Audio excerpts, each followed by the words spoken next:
నమస్కారం. ప్రతిధ్వని కార్యక్రమానికి స్వాగతం. భారత రాష్ట్రపతి పదవికి పోటీ అనివార్యమైంది. పాలక ప్రతిపక్ష పార్టీల అభ్యర్థులిరువురు ఖరారయ్యారు. ఇప్పటికే ఎన్డీఏ తరఫున రామ్నాథ్ కోవింద్ను ఎంపిక చేశారు.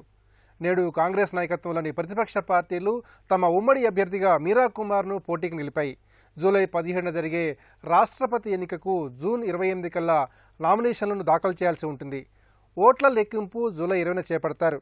ఈసారి రాష్ట్రపతి ఎన్నిక ఏకపక్షంగానే ముగిసిపోనుందనే సంగతి తెలుస్తున్న ప్రతిపక్ష పార్టీలు పాలక పార్టీతో అమితుమికి సిద్ధపడటం ఆసక్తి రేపుతోంది. రాష్ట్రపతి వంటి అత్యున్నత పీఠానికి ఏకగ్రీవ ఎన్నికైతేనే మంచిది. ఈ నేపథ్యంలో దేశ ప్రథమ పౌరుడి ఎన్నిక పాలక ప్రతిపక్షాల వ్యూహ ప్రతివ్యూహాలపై ప్రతిధ్వని చర్చను చేపట్టింది. ఈ చర్చలో పాల్గొంటున్న ప్రముఖులు అద్దేపల్లి సుధీర్ గారు, భారతీయ జనతా పార్టీ సీనియర్ నాయకులు, అద్దంకి దయాకర్ గారు, టీపీసీసీ అధికార ప్రతినిధి టి లక్ష్మీనారాయణ గారు, రాజకీయ సామాజిక అంశాల విశ్లేషకులు చలసా నరేంద్ర గారు, సీనియర్ పాత్రికేయులు, రాజకీయ అంశాల విశ్లేషకులు.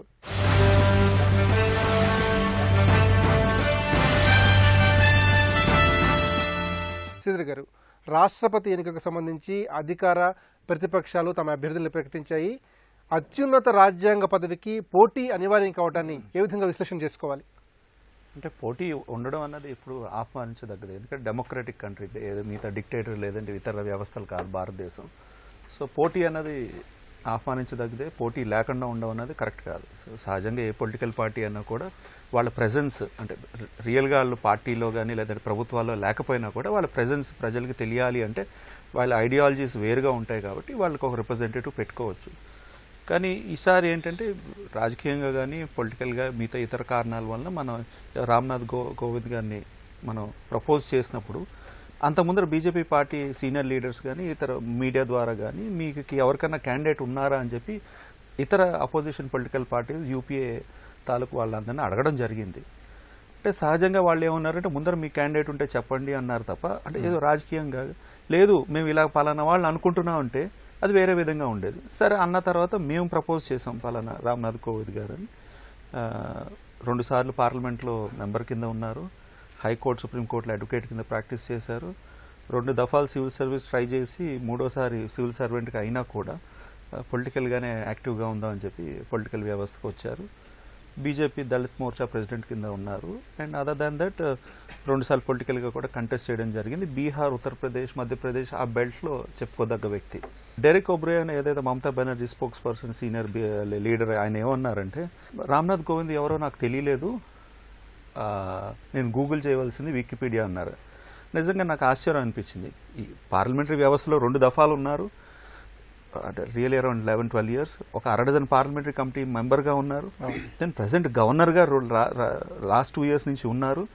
ఏదైతే వెస్ట్ బెంగాల్ పక్క రాష్ట్రం, అంటే ఆ గవర్నర్ గురించి ఆ విధంగా మాట్లాడడం లేదా ఆ వ్యక్తి గురించి అలా మాట్లాడడం కరెక్ట్ కాదు. నీకు తెలియకపోవచ్చు, నీకు తెలియకపోవచ్చు, కానీ ఆ వ్యక్తిని, అంటే ఈ రోజుల్లో కాంగ్రెస్ కానీ ఇతరులు ఏమనుకుంటున్నారంటే స్కామ్ కానీ చేసి ఫ్రాడ్ చేసి బ్యాంకులు ముంచితేనే వాళ్ళు సీజన్డ్ ప్లేయర్స్ వెల్కమ్, లేదంటే వాళ్ళు పెద్ద పెద్ద పొలిటికల్ లీడర్స్. ఒక 12 కంపెనీలు ఏదైతే బ్యాంకులు ముంచిన వాళ్ళకి మొన్న ఆర్బీఐ ఏదైతే మీటింగ్ పెట్టిందో అంత ఎక్కువ శాతం కాంగ్రెస్ సింపథైజర్సే ఉన్నారు దాంట్లో. సో అంటే నేను అనేది ఏంటంటే మంచి వ్యక్తి అన్నప్పుడు ప్రజల్లో యాక్టివిటీస్ చేస్తారు తప్ప అందరికీ తెలియాలని ఏం లేదు. ఆయన బ్యాక్గ్రౌండ్ ఏంటి చెక్ చేసుకుని ప్రపోజ్ చేసాం. మేము కోరుకున్నది ఏంటంటే ఏదో ఆర్ఎస్ఎస్ అది ఇది అన్నారు. అదేంటిది, బీజేపీ అన్న తర్వాత ఆర్ఎస్ఎస్ వాళ్ళు ఉంటారు, బీజేపీ వాళ్ళు ఉంటారు, అందరూ ఉంటారు, ఇతర పార్టీ నుంచి వచ్చిన వాళ్ళు కూడా ఉన్నారు బీజేపీలో ఇప్పుడు జాయిన్ అయ్యారు. BJP is a political party. ఇదివరకు కాంగ్రెస్ ప్రభుత్వంలో ఉంది, ఇప్పుడు బీజేపీ వచ్చిందంటే చాలా మంది కాంగ్రెస్ సింపథైజర్స్ కానీ కాంగ్రెస్ ఓటేసిన వాళ్ళు కూడా బీజేపీకి ఓటేశారు. అప్పుడే మేము ప్రభుత్వంలోకి వచ్చాం. ఈరోజు మాకున్న రిసోర్సెస్లో మాకున్న బ్రహ్మాండమైన వ్యక్తిని రామ్నాథ్ కోవింద్ గారిని ప్రపోజ్ చేయడం జరిగింది. దయాకర్ గారు, రాష్ట్రపతి అభ్యర్థిగా రామ్నాథ్ కోవింద్ ఎంపికను విపక్షాలు కూడా ఏమాత్రం ఊహించలేదు. మరోవైపు చూసినట్లయితే ప్రతిపక్షాలు తమ ఉమ్మడి అభ్యర్థిగా మీరా కుమార్ని బరిలోకి దింపడాన్ని ఏ విధంగా చూడాలంటారు? ప్రతిపక్షాలను సంప్రదించే పరిస్థితుల్లో అభ్యర్థి పేరు కనుక చెప్పుంటే ఏకగ్రీవం కూడా అయ్యే అవకాశం ఉండే. అంటే భాజపా దళితులకు అనుకూలంగా ఉందని చెప్పే ప్రయత్నం చేసిండ్రు. అంటే వస్తున్న దళిత వ్యతిరేకతను సబటైజ్ చేసుకోవడానికి రామ్నాథ్ కోవింద్ గారిని పెట్టినట్టుగా భావిస్తున్నాం. ఈరోజు అదే రాజనీతి అయితే అంతకంటే ఎక్కువ కుటుంబం, మంచి కుటుంబం నుంచి వచ్చిన మీరా కుమార్ గారిని ఒక మహిళను ఈరోజు మేము ముందుకు తీసుకొచ్చిన పరిస్థితి ఉన్నది. ఎందుకు అనంటే మీరు చేస్తున్న రాజకీయానికి విరుగుడుగా మాత్రమే దీన్ని చూడాల్సిన అవసరం ఉంటుంది. ఏ రకంగా చూసినప్పటికీ కూడా ఎన్డీఏ కంటే బలమైన శక్తిగా యూపీఏ భాగస్వామ్య పక్షాలు లేవు, విపక్షాలు కూడా లేవు. ఎందుకు ఈ సందర్భంలోనే విపక్షాలు అన్నీ కలిసి ఎన్డీఏ అభ్యర్థికి కూడా మద్దతు ఇవ్వాలని అనుకున్నాయి? ఒక సంకేతం సోనియా గాంధీ గారి నేతృత్వంలో ఎందుకు వెళ్ళింది అని అంటే, ఈ సాంప్రదాయం కొంచెం కొనసాగింపుగా భవిష్యత్తుకు కూడా ఆదర్శంగా ఉంటుందని ప్రయత్నం చేసిన దాన్ని కూడా మోడీ అమిత్ షా యొక్క అభ్యర్థితో ఈరోజు ఈ ప్రజాస్వామ్య విలువల్ని పాత్ర వేసే విధంగా వ్యవహరించడాన్ని తీవ్రంగా మనం పరిగణించాల్సిన అవసరం ఉంటుంది. అతి ముఖ్యమైనది రెండవది ఏంటంటే, ఈరోజు నేను అంటున్నా, రాష్ట్రపతి అభ్యర్థిత్వాన్ని కాంగ్రెస్ పార్టీ వ్యతిరేకించినట్టుగా కొన్ని శక్తులు ప్రచారం చేస్తున్నాయి. అవి ఎవరైనా సరే, వాళ్ళ పేర్లు మనం చెప్పాల్సిన అవసరం లేదు. రాష్ట్రపతి అభ్యర్థి రామ్నాథ్ కోవింద్ బీజేపీ ఎలక్ట్ చేసినట్టు, ఎలక్ట్ అయితే ఈయన వద్దు అని చెప్పి మేము మీరా కుమార్ని తెచ్చినట్టుగా. ఇది ఎలక్షన్ ఉన్న ప్రాసెస్ కదా, దీంట్లో సీక్రెట్ బ్యాలెటింగ్ ఉంది, విప్ జారీ చేయడానికి అవకాశం లేదు. మీరు పెట్టిన అభ్యర్థి మీద ఇష్టం లేని వ్యక్తులందరూ కూడా మాకు అనుకూలంగా చేసే అవకాశం ఉంటుంది.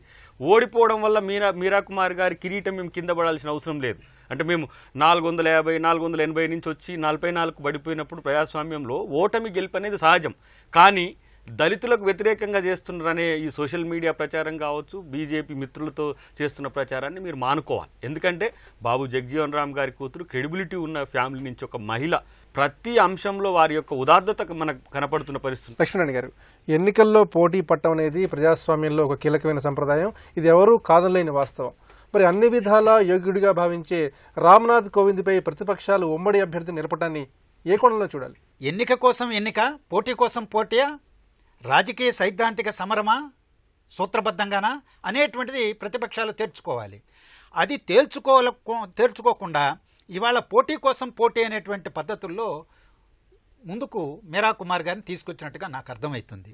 సూత్రబద్ధ వైఖరి అయితే ఈ దేశంలో మోడీ గారి ప్రభుత్వం అనుసరిస్తున్నటువంటి ప్రజా వ్యతిరేక విధానాలకు మేము వ్యతిరేకంగా పోరాటంలో ఉన్నాము, లౌకిక వ్యవస్థకు హానికరమైనటువంటి ఘటనలు జరుగుతున్నాయి, మేము వ్యతిరేకంగా ఉన్నాము, ఈ ఎన్డీఏ ప్రభుత్వం నుంచి ఏ అభ్యర్థి వచ్చినా మేము రాజకీయ పోరాటాన్ని సైద్ధాంతిక పోరాటంగా దీన్ని కూడా చూడదలుచుకున్నాము అని ఒక పేరును ఎంపిక చేసుకొని, ఈ దేశంలో అనేక మంది నిష్ణాతులు ఉన్నారు, సేవాభావంతో పనిచేసినటువంటి వాళ్ళు ఉన్నారు, నిష్కల్మషమైనటువంటి ఎలాంటి మరకలు లేనటువంటి వాళ్ళు ఉన్నారని ఒక పేరు తీసుకొచ్చి పెట్టేసి ఉంటే దాన్ని అర్థం చేసుకునేవాళ్ళు దేశ ప్రజలు.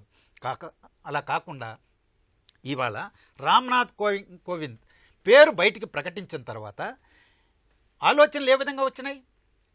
ఇవాళ వారసత్వ రాజకీయాలు, ఓటు బ్యాంకు రాజకీయాలు ప్రభావితం చేసేటువంటి పద్ధతుల్లో అభ్యర్థి ఎన్నిక. అంబేద్కర్ గారి కొడుకుని తీసుకొద్దామా, గాంధీ గారి మనవని తీసుకొద్దామా, జగజీవన్ రామ్ గారి కూతుర్ని తీసుకొద్దామా, దళిత వర్గం నుంచి తీసుకొద్దామా, మహిళలను అంటే ఓటు బ్యాంకు రాజకీయాలు ఏవైతే ప్రజాస్వామ్య వ్యవస్థకి హానికరమని భావిస్తున్నామో, వారసత్వ రాజకీయాలు హానికరమని భావిస్తున్నామో, ఆ కోణం నుంచి ఆలోచించి ఇవాళ మీరా కుమార్ ఆమె ఆ వ్యక్తిత్వం పట్ల మనమేమీ అభ్యంతరం చెప్పడంలా, విమర్శ చేయడంలా. అదే సందర్భంలో కేవలం బీజేపీ ఆర్ఎస్ఎస్ అనుబంధం ఉన్నదనేటువంటి కోణం నుంచి ఇవాళ ఏలెత్తి చూపెట్టబడుతున్నది ఎన్డీఏ ప్రకటించినటువంటి అభ్యర్థి. పోటీ కోసం పోటీ చేయడం అనేటువంటిది సరైనది కాదు. రాజకీయ నిబద్ధతతో చేయదలుచుకున్నప్పుడు, సైద్ధాంతిక నిబద్ధత చేయదలుచుకున్నప్పుడు క్యాండిడేట్ అనౌన్స్ చేయక ముందే చేసి ఉండవలసిందే అనేది నా అభిప్రాయం. నరేంద్ర గారు, రాష్ట్రపతి ఎన్నికల్లో ఓడిపోతామని విపక్షాలకు కూడా తెలుసు, అయినా పోటీ కోసం అయినట్లుగా విపక్షాలు తమ అభ్యర్థిని రంగంలోకి దించాయి.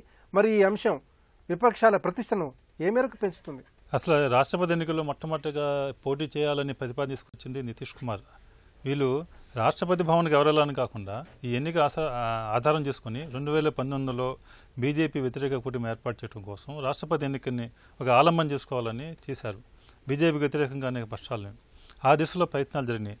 అయితే ఈ విషయంలో ప్రతిపక్షాలు ఒక విధంగా ఘోరంగా వైఫల్యం చెందాయి. ఇవాళ అభ్యర్థిని ముందుగా అనౌన్స్ చేయకపోవటం, తగిన వ్యూహం లేకపోవటం, వాళ్ళు ఉమ్మడిగా అక్కడ ఎవరికి లెఫ్ట్ పార్టీస్ ఒక క్యాండిడేట్ చెప్పడం, వీళ్ళు ఒక క్యాండిడేట్ చెప్పడం, ఒక అభ్యర్థి మీద వాళ్ళు అవగాహన రాలేపారు నెల రోజులుగా.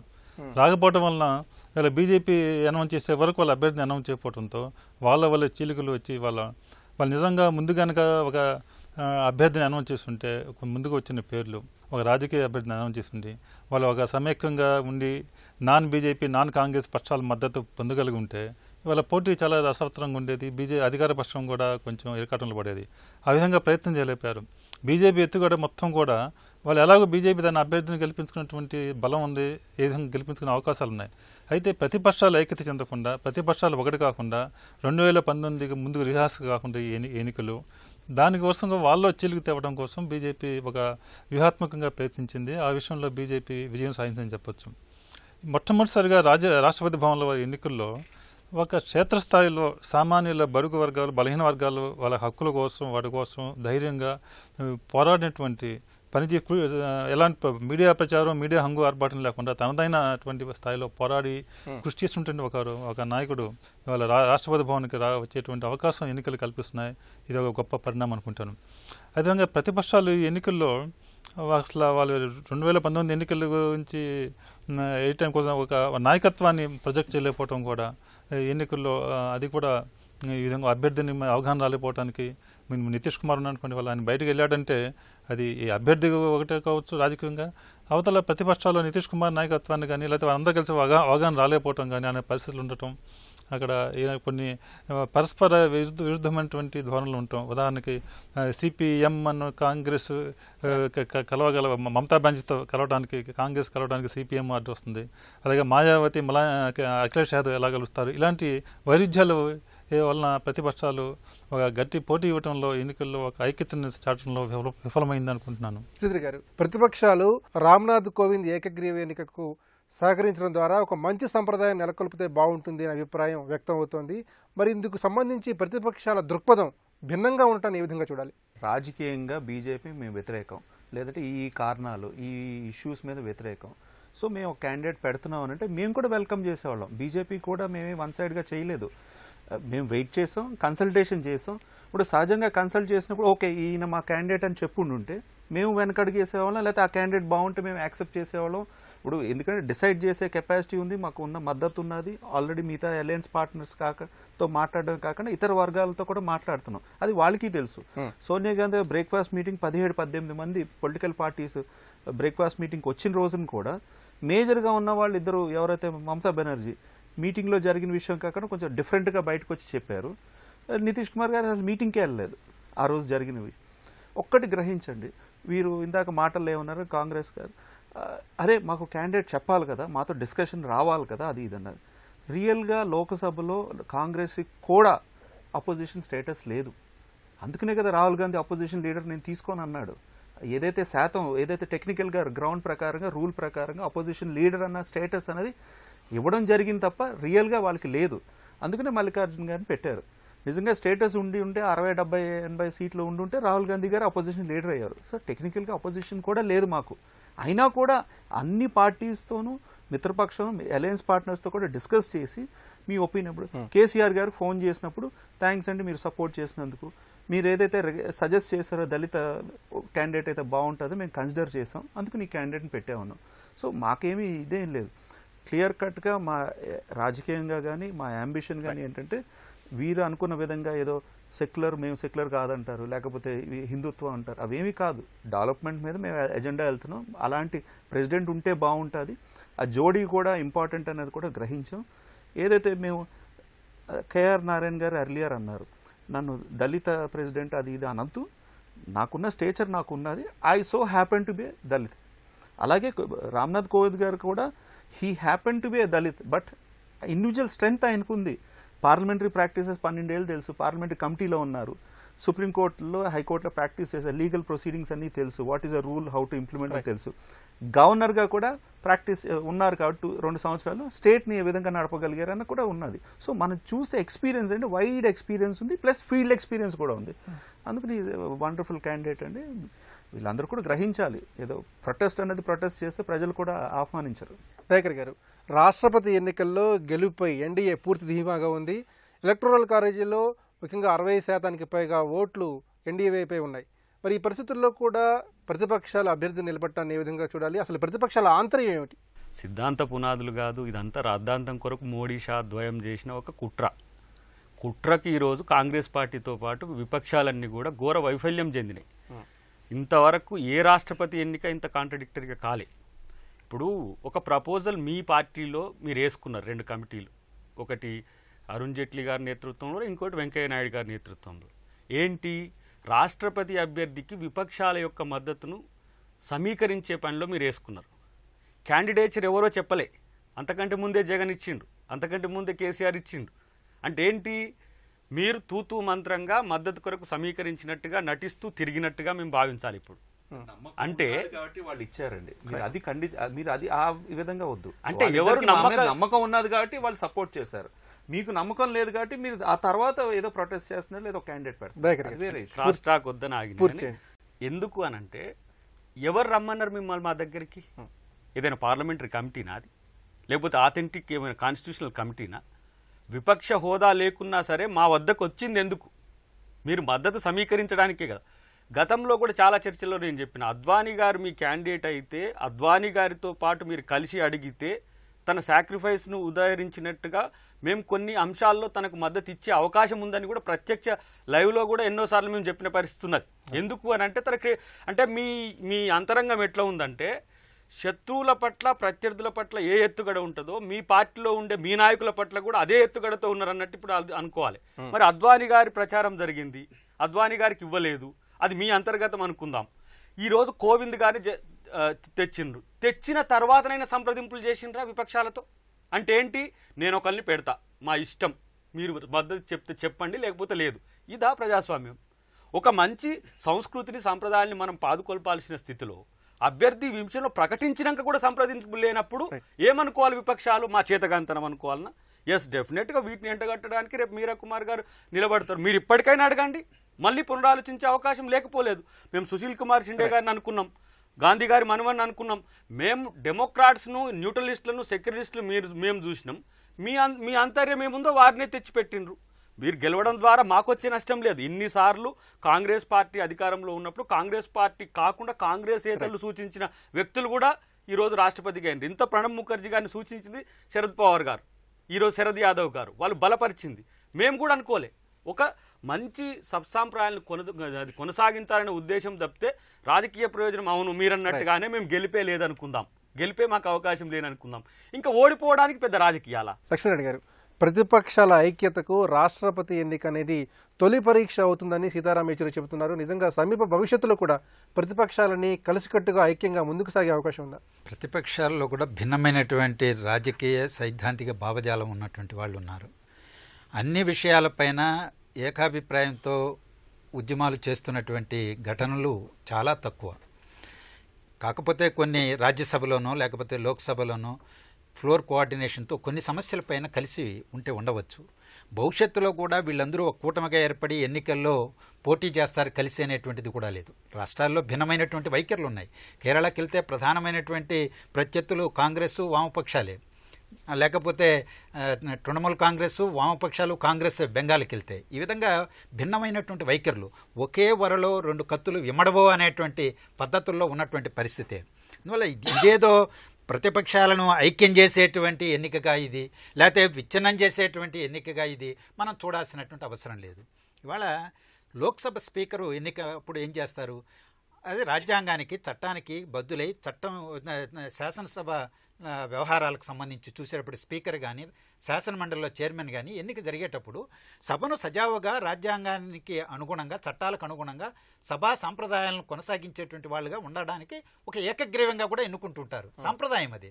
అలాగే రాష్ట్రపతి కూడా రాజ్యాంగ స్ఫూర్తికి అనుగుణంగా రాజ్యాంగం చట్టాలను అమలు చేసేటువంటి, దేశ సమైక్యతని, సమగ్రతను పరిరక్షించేటువంటి, లౌకిక వ్యవస్థని, ప్రజాస్వామ్య వ్యవస్థని పరిరక్షించేటువంటి ధోరణిలో ఒక ఉన్నతమైనటువంటి వ్యక్తిని తీసుకొచ్చుకోవాలనేటువంటి ఆలోచన మంచిది, తప్పు కాదు.